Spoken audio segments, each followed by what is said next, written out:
Hi everyone, welcome to another video. Today I'm going to show you how I do the homeschool planning for my kindergartner and second grader. So if you're interested in seeing how that is all done, then stick around.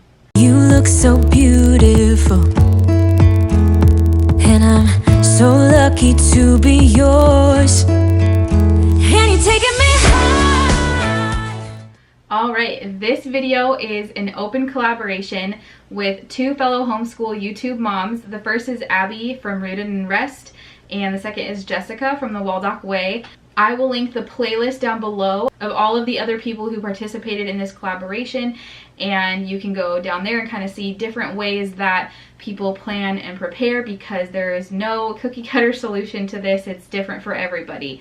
So let's jump right in. Up until this year, I had just been doing basically like a dollar store planner and kind of just writing things down. But it just wasn't working that well the more we get into full-on homeschooling.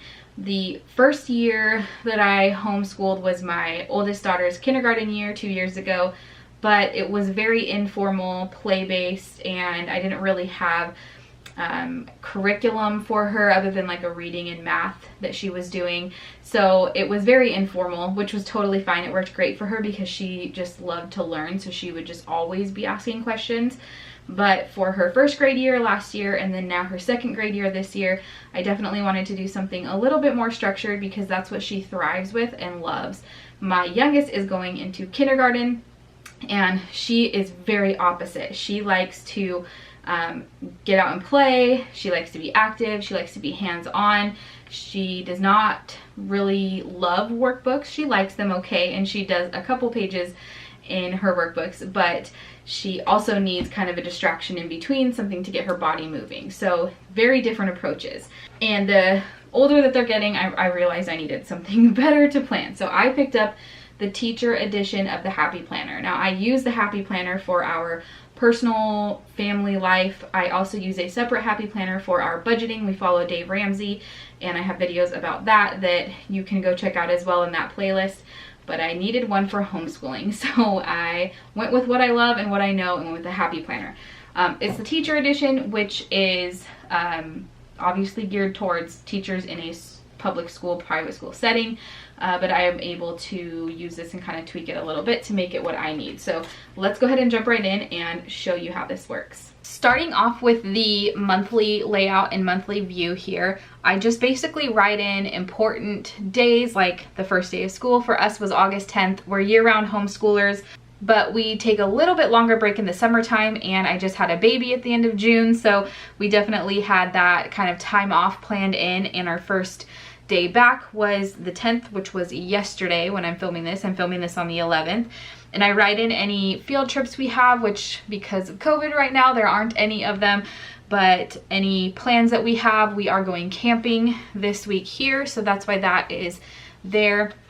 But that's how I use the monthly like calendar layout. And then when you go into here, this is the weekly layout.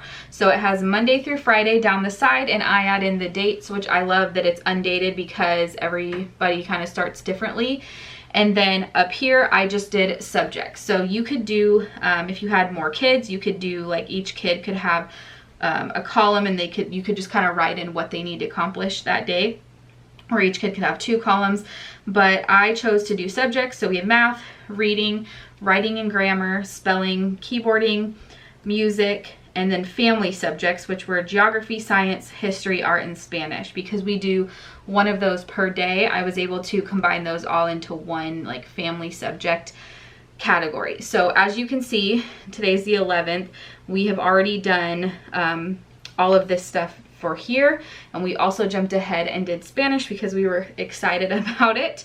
So basically, once I have the dates written in and the subjects written in on the top, I do no more than 2 weeks at a time because things change. We aren't super strict about getting all of this done every single day. It's our kind of rough guide that I try to follow, but if we're not feeling it, if it's just a day where I can't hang, or River's being difficult, or they're not in the mood to do school, then we just don't do it and we pick it up another day. So because of that, things kind of change. That's why I have it in pencil, and I can not have to erase a bunch of stuff if I don't go more than 2 weeks in advance.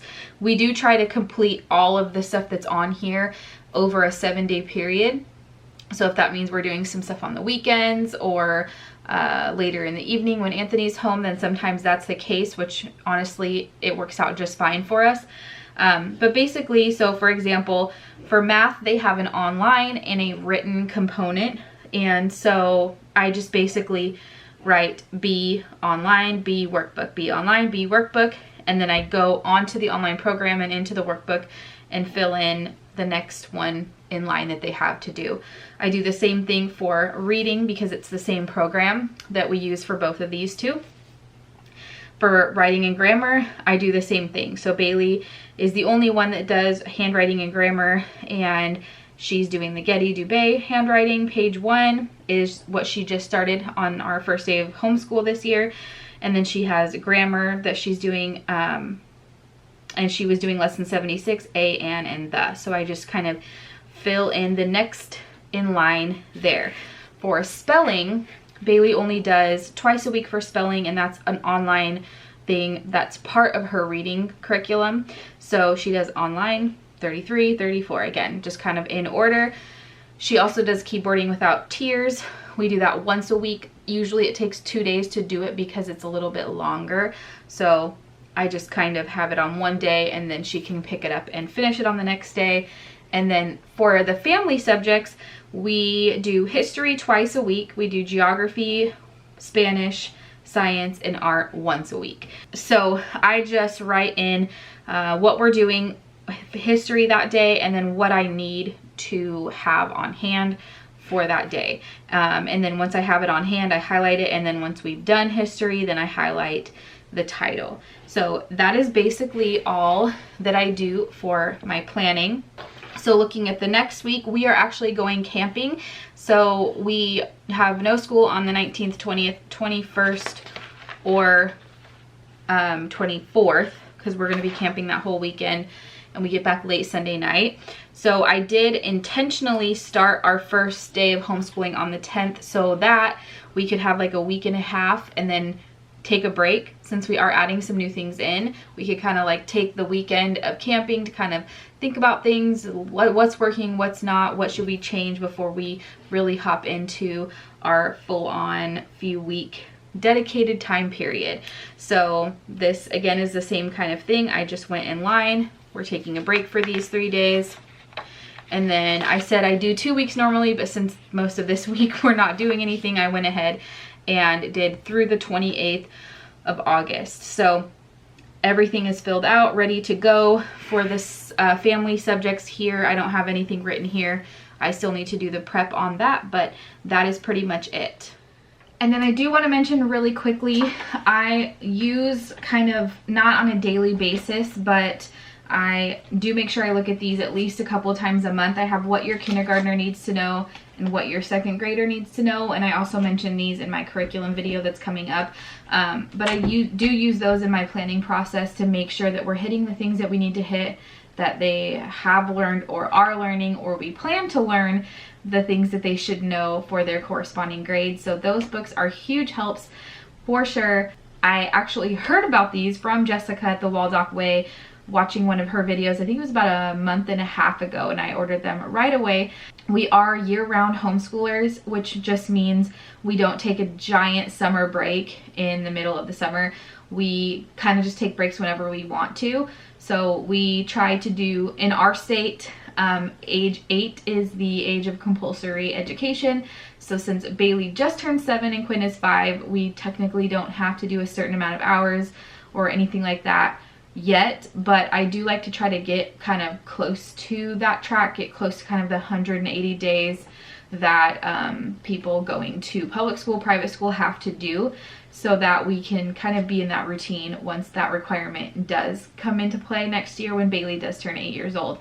So roughly that is equivalent to 36 weeks of homeschooling out of the 52 weeks in the year. So that leaves us 16 weeks that we can take a break, and we just basically like to spread those throughout the year instead of taking 3 months all at once in the summer. I hope this video was helpful for you. If you have any questions at all, please let me know in the comments. Make sure you go check out that playlist down below for some more ideas and tips and to see how other moms homeschool plan for their families. But for now, remember to stay humble, be kind, and we'll see you next time.